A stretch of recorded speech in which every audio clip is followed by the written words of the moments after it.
Hi, it's Wednesday, September 14th, 2011, and I'm Gary. I'm with you again. We come together periodically to read the Bible together. My website is jesuswillsaveyou.me, and you can see most of my videos there.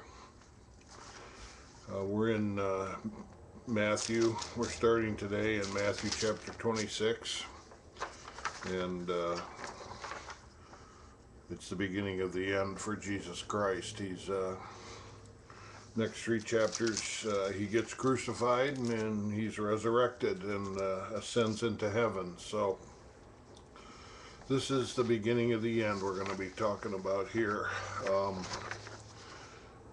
In 26, the first two verses, Jesus tells his disciples that he's going to be delivered up treacherously to be crucified. So he's going to be betrayed, and 3 through 5, then the chief priests and the elders of the people gathered in the court of the high priest Caiaphas, and they all consulted together on how they could arrest him and put him to death. In verse 5, though, they said it could not be during the feast for fear that there will be a riot among the people. This was the Jews' biggest holiday. It was a week-long holiday called Passover, and it celebrated Moses leading the Jews out of Egypt, God's freedom of them from the Egyptians, where they were slaves for 400 years. And the Jewish leaders were scared. They didn't want to upset the Romans. They didn't want a riot on their hands, because they knew there were a lot of Jesus supporters there. There were Jews from all over the country. This was in the southern half of Israel, in Judea, but there would be people from Galilee too, which was Jesus's home, and a lot of his supporters would be there, so they didn't want to risk having a riot. So they said, we can't really do it right now. Can't do it during the feast. And in 6 through 13, Jesus came to the house of Simon the leper, and a woman came up to him with an alabaster flask of very precious perfume and poured it on his head. The disciples saw it and they were indignant, saying, why are you wasting this perfume? We could have sold it and given the money to the poor. Jesus, fully aware of this, said to them, don't bother the woman. She has done a noble, praiseworthy, and beautiful thing to me.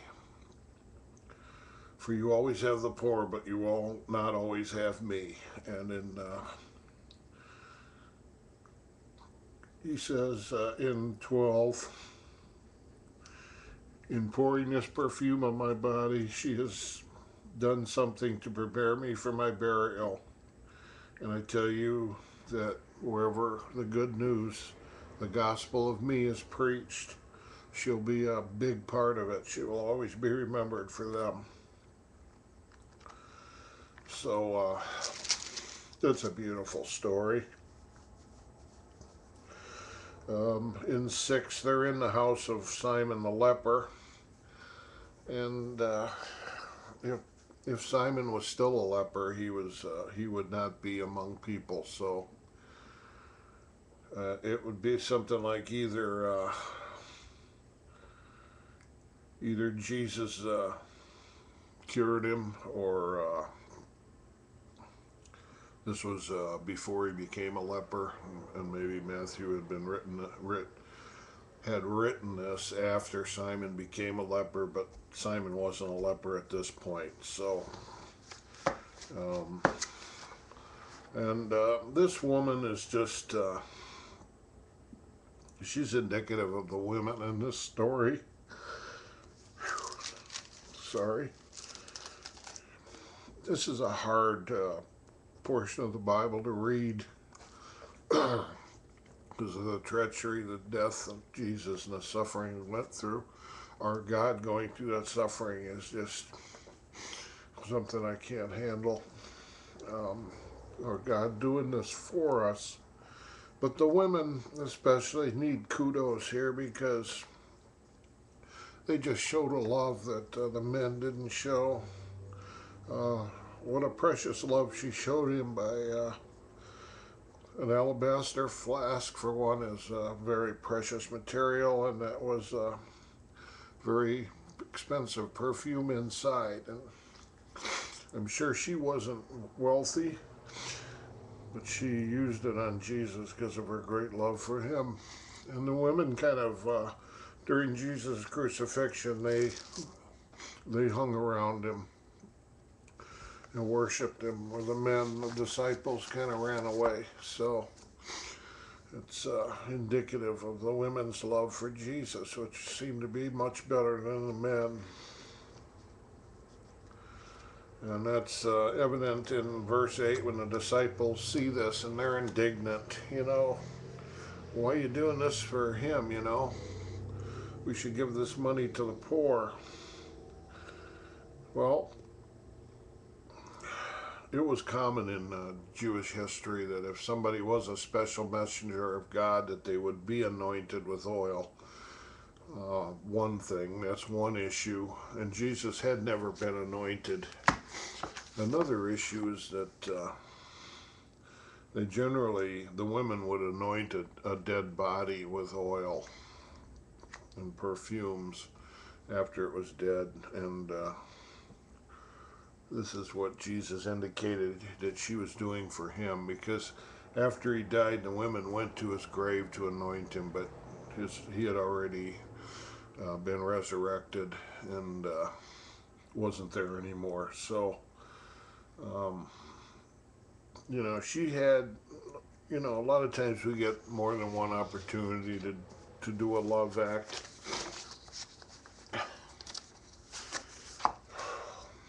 This woman had one opportunity, and she took advantage of it. And the position of women in this society was really, they were just downtrodden.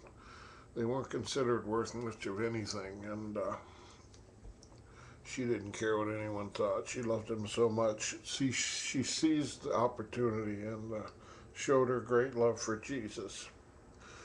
So it's a beautiful story, and there's a great hymn about it. It's just all tremendous. So we go on now to a man who's a treacherous man. In verses 14 through 16, Judas Iscariot, one of the 12 disciples, went to the chief priests, and he knew that they wanted Jesus, and he said, "How much are you willing to give me if I hand him over to you?" And they gave him 30 pieces of silver, worth about $21.60. It was the same cost that people would pay for a slave. So at that point, with the money in his pocket, Judas saw a moment where he would have an opportunity to betray Jesus Christ. How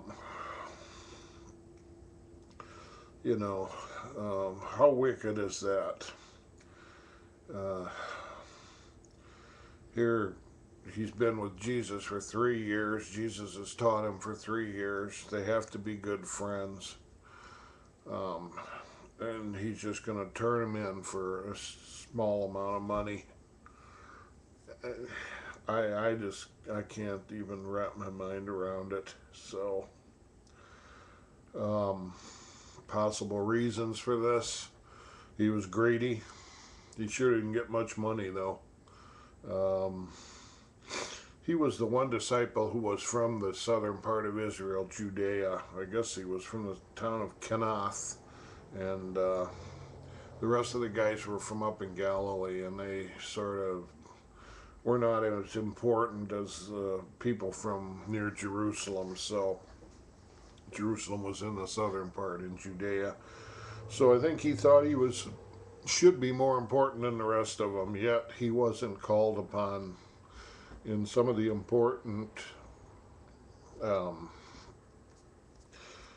occasions that one comes to mind is when Moses and Elijah appeared on the top of a mountain, and Jesus took three other disciples, Peter, John, and James, I believe, up there, and he was probably jealous, Judas was, that he wasn't getting this importance, and you know, he also felt that Jesus was going to come and conquer the Romans and create a government, and that he'd probably be given a high position in the government, and he saw that wasn't going to be happening, and he could have been trying to force Jesus's hand to, let's go, man.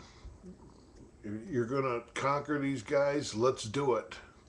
And he was trying to get him arrested so that this would take place.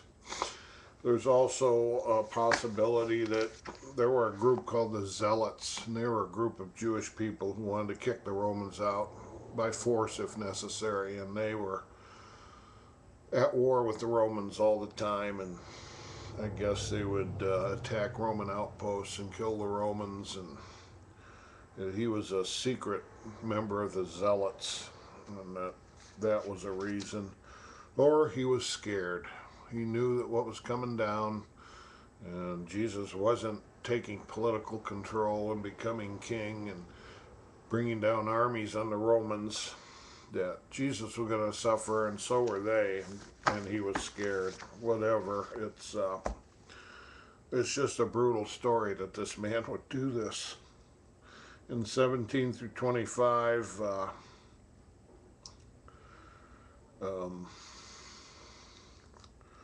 it's the Last Supper, and it's the Passover feast, and Jesus has it all set up. In verse 18, he says, "Go into the city and say to a certain man that my time is near, and I will keep the Passover at your house with my disciples." The disciples did that, and they made ready the Passover supper. And as they were reclining at table, which means they were eating, Jesus announced that one of them would betray him. And the disciples were just, in verse 22, they were pained and distressed, deeply hurt. One by one they started saying, "It cannot be me, Lord. It cannot be me, Lord. Surely it's not me, Lord." In 23, Jesus gives a clue as to who it is. He who has dipped his hand in the same dish with me will betray him. And in 24, he tries to warn that man, woe to this man, for he should have never been born. And in 25, Judas says, "Surely it's not I, Master." And he said to him, "Yes, it's you." So he's pretty much announced it to Judas, at least, that it's him.